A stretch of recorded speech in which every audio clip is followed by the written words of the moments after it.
los resultados de este proceso de liberalización desde la perspectiva de México y tratar de ver qué efectos tuvo este proceso de apertura comercial en las economías locales. Y cuando hablo de economías locales estoy hablando de las economías de las 32 entidades federativas y de 7 mesorregiones, que ahorita les voy a comentar cómo están integradas. Si ustedes ven, esa raya punteada nos señala lo que ha sido el promedio de crecimiento del Producto Interno Bruto en México en esos 30 años, del 85 al 2015. Crecimos a tasas del 2.3 en términos reales, estos son valores reales. Esa tasa es inferior a la histórica nacional, pero aquí lo que me interesa destacar es que si bien el crecimiento en promedio fue relativamente moderado, vimos un incremento muy fuerte en lo que son las exportaciones y en particular las exportaciones de productos manufactureros. Estamos hablando de tasas promedio anual reales. Mientras el PIB crecía al 2.3, las exportaciones de productos manufactureros lo hacían a tasas del 12.1% promedio anual. Eso quiere decir que en esos 30 años el valor total de las exportaciones que se generaron desde México se multiplicaron por 8 y en lo que se refiere a las exportaciones manufactureras el valor real creció 32 veces. Entonces una dinámica importante de expansión, y esa expansión de las exportaciones se concentró fundamentalmente en la parte de manufactura. Si ustedes ven, en el año de 1985 las exportaciones petroleras representaban 2/3 del total, y del tercio que representaban las no petroleras, el 72% eran manufacturas. En el 2015, el 93.8% eran exportaciones no petroleras, y de ese 93.8, el 95% eran exportaciones de productos manufactureros. Entonces, un gran crecimiento en las exportaciones manufactureras, pero un crecimiento muy concentrado en un grupo relativamente reducido de productos. Si analizamos los capítulos del sistema armonizado de clasificación de los productos de exportación, pues son en tres capítulos se concentra casi el 60%, un poquito más del 60% de las exportaciones totales. Y si bajamos a nivel de fracción, que es un nivel más detallado, en 11 de las 599 fracciones que contiene el sistema armonizado, podemos encontrar más de la mitad de las exportaciones manufactureras en México en el periodo. Y son particularmente automóviles, vehículos y sus partes, equipo de transporte, equipo electrónico, petróleo crudo, maquinarias, son computadoras, televisiones, equipo de comunicaciones, etc. Esos son los productos que concentran fundamentalmente las exportaciones. Bueno, en base a esta orientación del sector externo, surgen dos preguntas que son obligadas. La primera de ellas es: ¿qué efectos tiene o tuvo estas transformaciones en la política comercial y el crecimiento tan acelerado en las producciones manufactureras en el desempeño de la economía mexicana en general y en particular en las economías locales? Y en segundo lugar, ¿cómo se manifestaron esos efectos sobre la economía mexicana en el ámbito sectorial y en el ámbito espacial? Para tratar de evaluar si hubo un crecimiento o un desempeño relativamente homogéneo o diferenciado.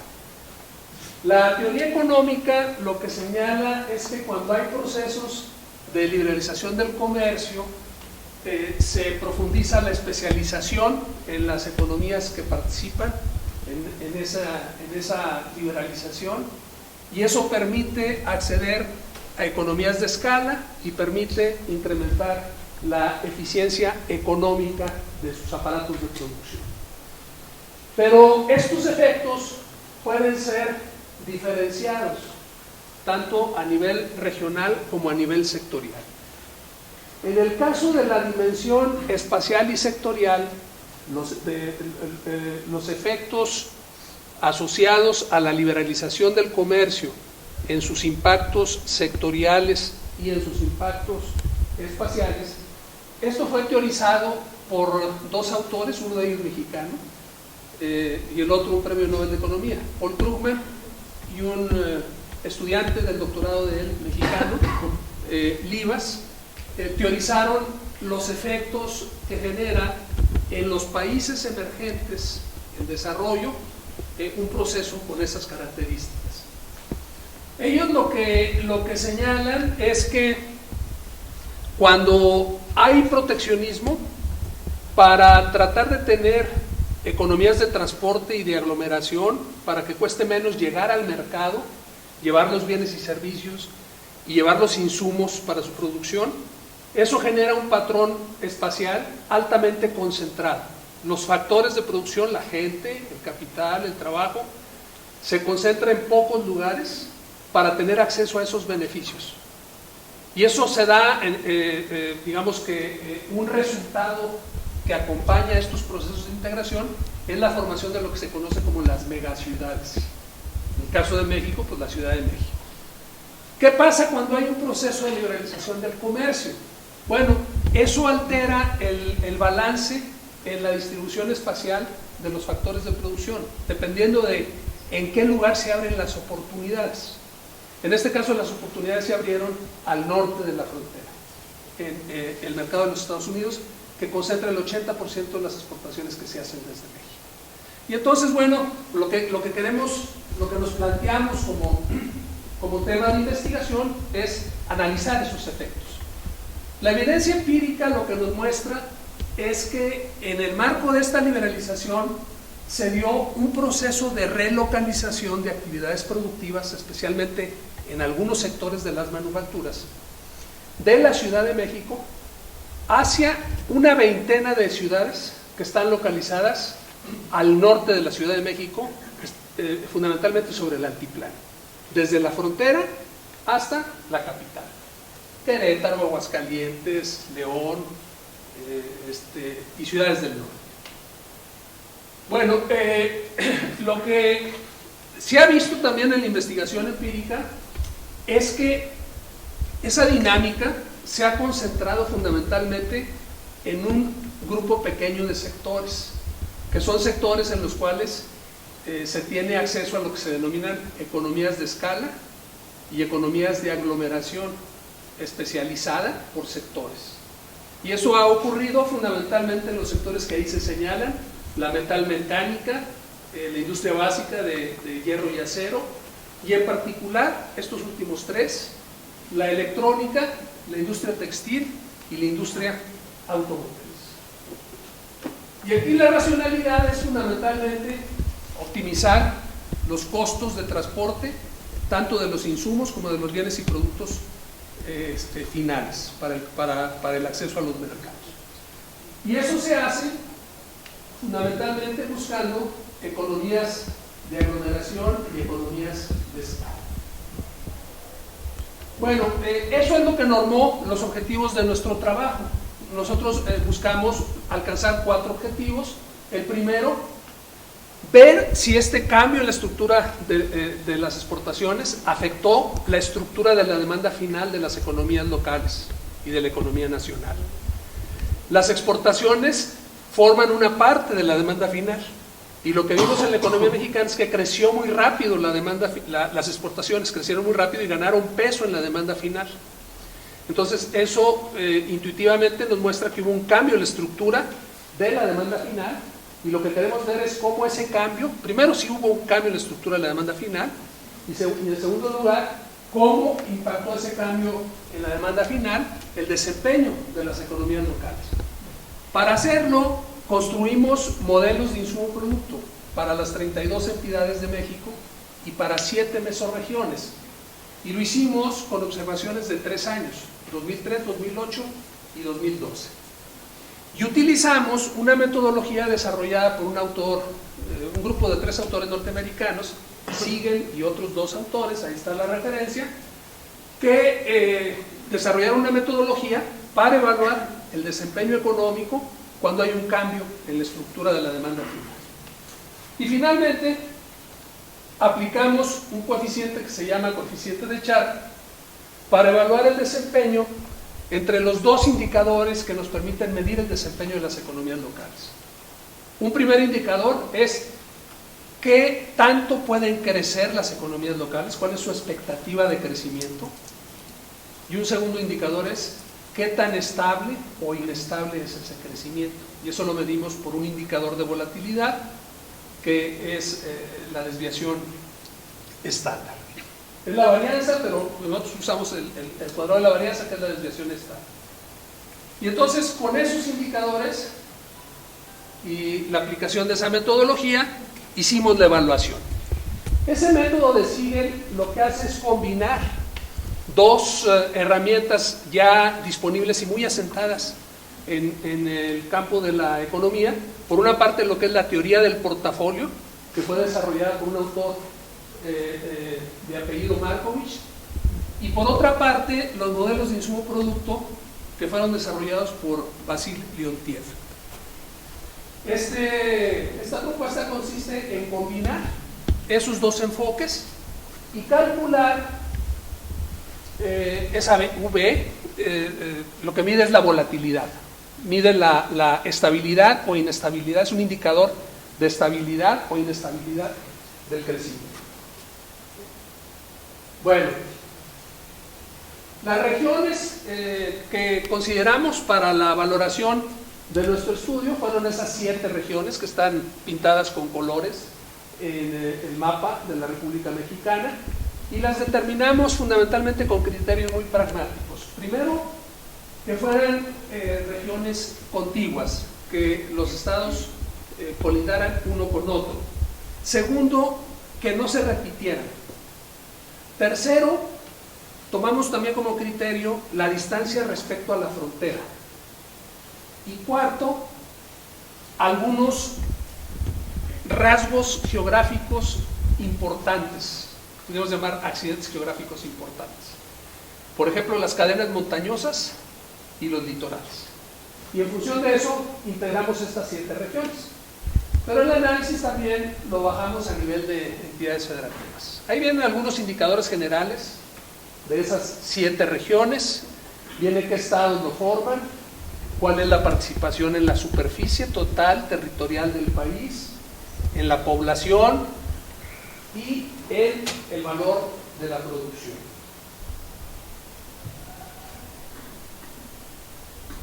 Bueno, lo primero que vimos es utilizar un índice de concentración simple para ver si la concentración de la demanda final había subido o se había mantenido constante durante el tiempo. Y lo tomamos en 4 sectores y en 8 sectores. Por ejemplo, en las primeras 2 columnas, ahí tenemos en la parte superior el promedio de las regiones, el de los estados y el nacional.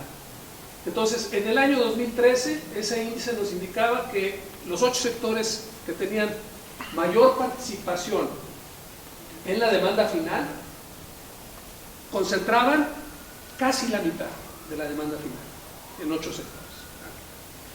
Y de esos 8, los 4 más importantes concentraban una tercera parte.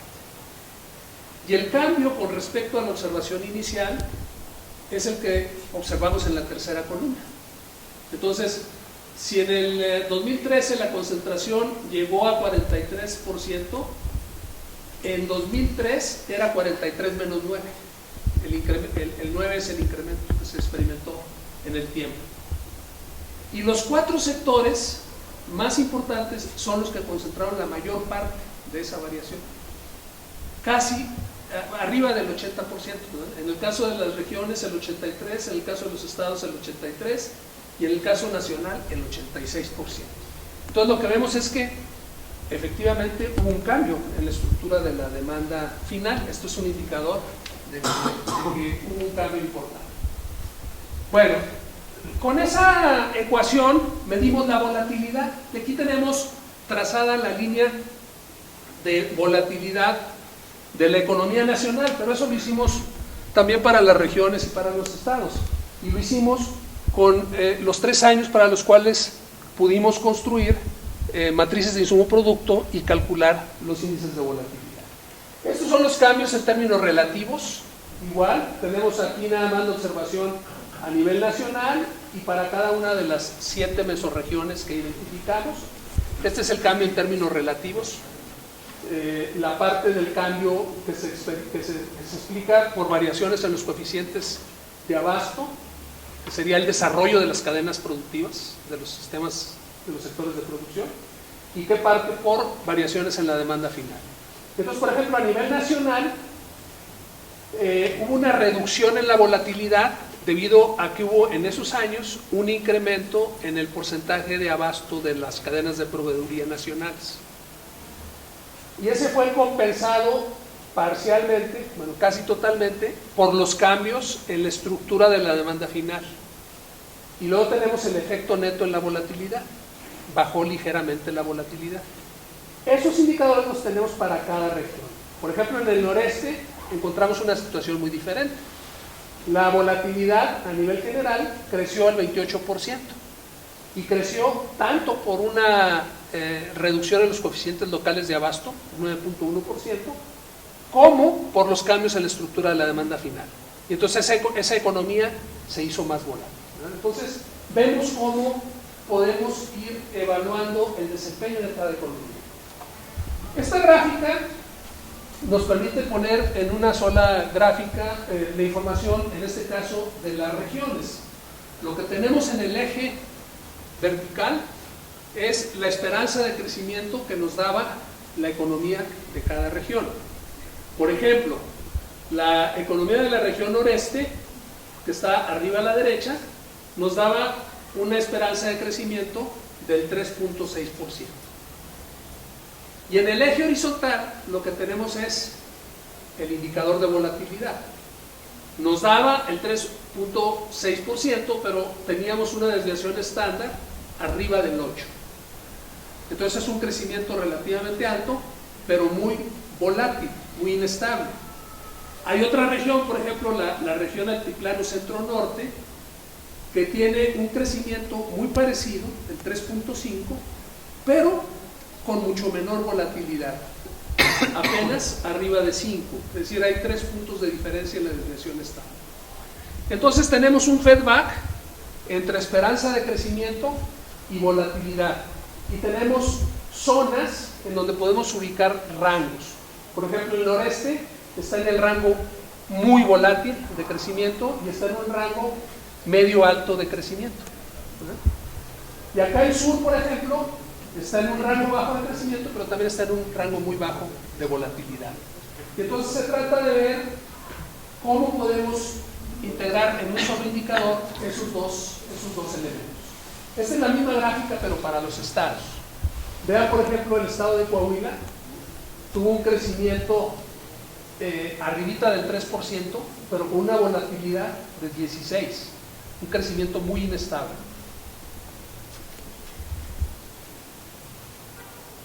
Bueno, eso lo podemos hacer con un coeficiente que se llama el coeficiente de Charta, que permite relacionar la esperanza de crecimiento y la volatilidad en un solo indicador. Y entonces, si utilizamos el coeficiente de Charta, la región del país que tuvo el mejor desempeño durante esos años es la región altiplano centro-norte.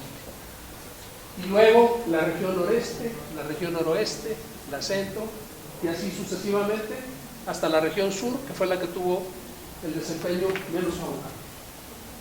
Y lo mismo podemos hacer a nivel de entidades federativas. Y entonces podemos ver, en función de esta metodología, que la entidad con el mejor desempeño fue Quintana Roo. Fue la que tuvo el coeficiente de Charta más elevado. Y la región con el desempeño más adverso fue Campeche. Acuérdense que en Campeche hay una caída muy fuerte en la producción asociada al agotamiento en los yacimientos petroleros que están ubicados en esa zona. Y entonces podemos ubicar rangos de desempeño en las regiones y en los estados. Bueno, ¿cuáles son las principales conclusiones ya para terminar? Porque supongo que ya estoy sobre el tiempo. Entonces, vamos ya rápidamente a las conclusiones. La primera conclusión es que la liberalización comercial en México profundizó la especialización de las economías locales. Las economías locales se hicieron más especializadas. ¿Qué efectos tuvo esto en su desempeño? Pues aquí encontramos situaciones muy contrastantes. Mientras en algunas economías locales se alcanzaron tasas que pudiéramos denominar aceptables de crecimiento, en otras, y en la gran mayoría, el crecimiento fue relativamente moderado, en algunas incluso negativo. Y observamos por otra parte un incremento en los niveles de inestabilidad asociados a la mayor especialización de las economías locales, particularmente en estados y en regiones donde el sector de producción de maquinaria y equipo, en el cual está la automotriz, tiene un papel importante. El dinamismo en las exportaciones, esa es una tercera conclusión, efectivamente modificó la estructura y el nivel de la demanda final. Y lo que observamos es que las exportaciones se concentraron sectorialmente y esto hizo que se incrementaran los niveles de volatilidad de la producción de las economías en los tres niveles geográficos, tanto a nivel nacional, como a nivel regional, como a nivel de entidades federativas. Los cambios en la proveeduría de insumos locales sobre la volatilidad fueron diferenciados. Observamos a nivel nacional una contribución positiva que compensó la inestabilidad provocada por las transformaciones en la estructura de la demanda final. Y en términos netos, a nivel nacional, una ligera disminución en el índice de volatilidad. Y en el caso del altiplano centro-norte, el Golfo Sureste y el noroeste, ambos factores combinados provocaron una mayor inestabilidad en el sector de la producción. A nivel de entidades federativas, la volatilidad se incrementó en 19 estados, en tanto que los cambios, digamos, esa volatilidad se incrementó en 19 estados. En 20 estados hubo un aumento en la volatilidad asociada a los cambios en la demanda final, en tanto que en 17 estados observamos una reducción de la volatilidad asociada a la mayor capacidad de abasto de insumos locales. Integrando ambos indicadores en el desempeño económico mediante el coeficiente de Char, lo que pudimos observar es que la región con el mejor desempeño fue la región altiplano centro-norte, seguida por el noreste y posteriormente el noroeste. En tanto, las de desempeño menos favorable fueron la sur y la Golfo Sureste. A nivel estatal, Quintana Roo, Baja California, Querétaro, Zacatecas y Aguascalientes fueron los que tuvieron los mejores resultados con sus economías. Y el reverso de la medalla lo observamos en Campeche, Chiapas, Oaxaca, Tlaxcala y Michoacán. Si nosotros mezclamos todas estas tendencias o relacionamos estos resultados de investigación con otros resultados previos, podemos concluir que la mayor participación de las exportaciones en la producción no necesariamente garantiza los mejores resultados. Es decir, las regiones más exitosas no son las que exportan más, no necesariamente. A nivel mesorregional, por ejemplo, la región noreste y noroeste fueron las que tuvieron el mayor contenido de producción exportada. Tuvieron coeficientes de exportación del 22 y el 20% respectivamente. De cada peso producido, 22 centavos son exportaciones en el noroeste y 20.4 centavos son en el noreste, ¿verdad? En cambio, en la región altiplano centro-norte, solamente 16 centavos. Y sin embargo, esa región altiplano centro-norte que exportó menos, tuvo mejor desempeño que la región noroeste. Tuvo un mayor contenido neto exportado. Una vez que descontamos los insumos internos para llevar a cabo la producción, las exportaciones netas y el valor agregado neto, lo que vemos es que el altiplano centro-norte tiene mejor desempeño que la región noroeste. El altiplano centro-norte alcanza un contenido neto exportado de 10.2 y la región noroeste del 8.8. Entonces, una conclusión que pensamos puede ser relevante es que para obtener los mejores índices de desempeño económico en las economías locales y nacional, lo que importa, lo que tiene mayor relevancia, es el contenido neto exportado, no tanto qué valor exportamos, sino qué valor nacional incorporado en lo que exportamos logramos incorporar a nuestras exportaciones. Y el otro elemento importante es que la diversidad sectorial es relevante, que si bien la tendencia es hacia la especialización, porque la especialización es lo que permite alcanzar economías de escala, no debemos descuidar la diversificación.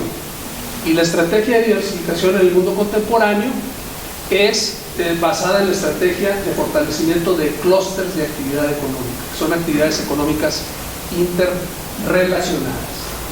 Es decir, buscar una mayor diversidad sectorial y una mayor capacidad de abasto local o de integración local de las cadenas de proveeduría. Dos conclusiones finales en cuanto a líneas de investigación futuras. La primera es que podemos ya reemplazar los modelos de insumo-producto por matrices de contabilidad social que integran los flujos de ingreso y gasto y la manera como se relacionan con el sistema de producción. Entonces nos da un retrato más completo de la manera como realmente funcionan las economías.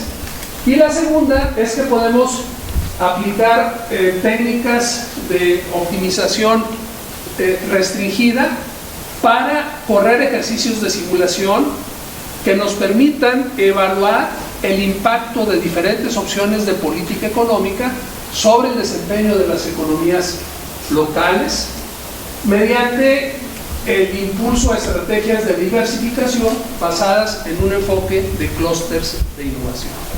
Y entonces eso es básicamente lo que les quería platicar.